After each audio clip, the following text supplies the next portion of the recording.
Hello friends, स्वागत है आपका टीएचएस एकेडमी। और अगर आपको लंबे लंबे बड़े बड़े भारी भरकम सेंटेंस बोलने हैं भाई इंग्लिश में, तो यहीं पे रुके रहिए। यहीं पे पैर अंगद की तरह जमा के रखिएगा, क्योंकि आज जो भारी भरकम वर्ल्ड और टॉपिक है हमारे पे वो है फ्यूचर परफेक्ट कॉन्टिन्यूअस टेंस। ये वर्ल्ड ही इतना बड़ा है, तो सोचो इसके सेंटेंस कितने बड़े होंगे। इंग्लिश में बड़े बड़े सेंटेंस और इंप्रेशन मारने के लिए ये टॉपिक जरा पढ़िएगा आप। फिर मैं एंड में बताऊंगा कि क्या ये टॉपिक जरूरी है या नहीं है। तो अभी मैं आपको बताने की कोशिश करता हूँ कि फ्यूचर परफेक्ट कॉन्टिन्यूअस में कुछ ज्यादा जरूरी नहीं होता। इसमें सिर्फ एक ही चीज लगता है, विल हैव बीन। क्या लगता है? Will have been plus verb में आईएनजी, बस। इसके अलावा कुछ नहीं लगता। बस आपको मतलब जहां पे फ्यूचर परफेक्ट कॉन्टिन्यूअस दिखा, will have been plus verb में आईएनजी लगा देना।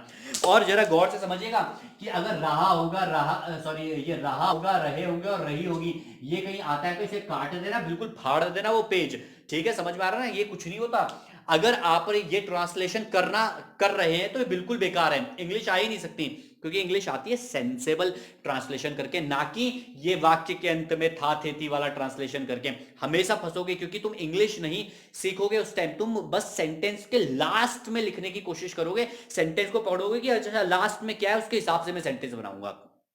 तो ये फ्यूचर परफेक्ट कॉन्टिन्यूस हम कहां यूज करते हैं वो मैं आपको समझाने की कोशिश करता हूं। वो हम यूज करते हैं, देखो कॉन्टिन्यूस से समझ में आ रहा होगा कि ये एक्शन जारी तो होगा कम से कम।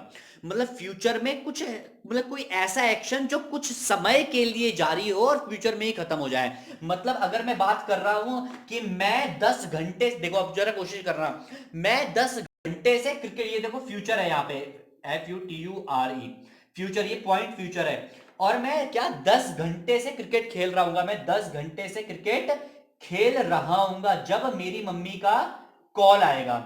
ये भी फ्यूचर है, कॉल आएगा। समझ में आ रहा है? तो मतलब ये 10 घंटे, 10 आवर्स, ये 10 घंटे फ्यूचर में ये एक्शन चलेगा।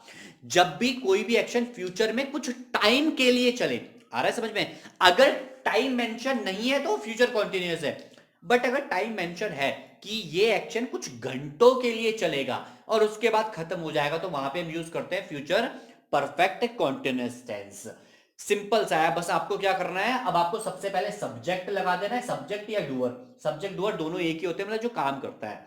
तो सबसे पहले मैं यहाँ ही का एक एग्जांपल ले रहा था, he will have been teaching. अब बहुत बड़ा सेंटेंस लग रहा है। बस एक दो बार अगर आप प्रैक्टिस करेंगे ना, बड़ा इजी लगने लग जाएगा आपको। He will have been teaching student, जरा कोशिश करना समझने की। He will have been teaching students for hours, मतलब बहुत घंटों से पढ़ा रहा होगा। कब तक? जब गेस्ट पहुंचेंगे, अराइव हो गए, व्हेन द गेस्ट अराइव। यहां पे जो भी दूसरा सेंटेंस जुड़ेगा वो सिंपल प्रेजेंट का ही जुड़ेगा। आगे आगे व्हेन के बाद जो भी सेंटेंस जुड़ेगा वो कितने में जुड़ेगा? सिंपल प्रेजेंट में जुड़ेगा, अगर जुड़ेगा तो। ठीक है, इतना समझ में आ रहा है? मतलब वो कुछ घंटे एक्शन जारी रहेगा। जब गेस्ट आएंगे तो एक्शन खत्म हो जाएगा, मतलब वो कुछ एक्शन, कुछ घंटे एक्शन चलेगा। जब भी कुछ भी ड्यूरेशन के लिए एक्शन फ्यूचर में चलेगा तो फ्यूचर परफेक्ट कंटिन्यूअस, और विल हैव बीन वर्ब में आईएनजी लगाना है, बस। जैसे अगर मैं बात कर रहा हूं कि मैं भी क्रिकेट खेलूंगा, मैं 2 घंटे से क्रिकेट खेल रहा हूंगा, समझ में आ रहा है? मैं 2 घंटे से क्रिकेट खेल रहा हूंगा जब मेरी मम्मी मुझे बुलाएगी। तो कैसे है? I will have been playing. देखो I will have been playing, verb में आईएनजी। क्या क्या? क्रिकेट कितने घंटों से? For 2 hours when my mother call me. अब देखो यहाँ फॉर और सिंस की ग्रामर आती है, बट ग्रामर कहता है, देखो ग्रामर क्या कहता है, सब जगह फॉर और सिंस लगाओ, बट फ्यूचर परफेक्ट कॉन्टिन्यूस में सिंस मत लगाना। अगर पेपर में आ गया सिंस के साथ फ्यूचर परफेक्ट कॉन्टिन्यूस तो गलत है वो, बिल्कुल। हाँ, समझ में आ रहा नहीं आ रहा आपके? तो वो सिंस नहीं आएगा, वहां पे आएगा फ्रॉम। तो सिंस की जगह आप रिप्लेस करके क्या लगाओगे? फ्रॉम। और किसी भी टेंस में मत लगा देना फ्रॉम, सब टेंस में सिंस लगाना, मतलब जो कॉन्टिन्यूस वाले हैं, जैसे present perfect continuous, past perfect continuous, वहां पे फ्रॉम मत घुसेड़ देना भाई, वरना मास्टर तुम्हें घुसेड़ेगा, मारेगा। तो अगर मैं बात करूं किस बारे में, फ्रॉम, वहां पे फ्रॉम कहां पे आएगा? सिर्फ फ्यूचर परफेक्ट कॉन्टिन्यूस में। ठीक है, और सिंस की जगह, सॉरी फॉर की जगह फॉर ही रहेगा, सिंस की जगह फ्रॉम आएगा, बस। ठीक है, इतना ध्यान रखना बस। जैसे अगर मैं बात कर रहा हूं कि मैं, अब देखो यहाँ पे देखो, कोशिश करते हैं इतना आपको समझ में आया होगा। अब मैं आपको क्वेश्चन बनाना सिखा रहा हूँ। ठीक है, क्वेश्चन कैसे बनेंगे जरा कोशिश, आप एक बार व्हाइट बोर्ड पे नजरें मारे। मतलब क्वेश्चन बनेगा, सिर्फ ये जो विल है ना, जिसको मैं अंडरलाइन कर रहा हूँ, ये सिर्फ विल, विल हैव नहीं बोल रहा हूँ मैं, सिर्फ विल। विल बस सेंटेंस के शुरुआत में आ जाएगा। देखो ये है, ही से सवाल करना है तो सेंटेंस के शुरुआत में विल आ गया, बस। Will he have been teaching students? Will he have been teaching students for hours when the guest arrive, क्या वो घंटों से पढ़ा रहा होगा जब गेस्ट पहुंचेंगे।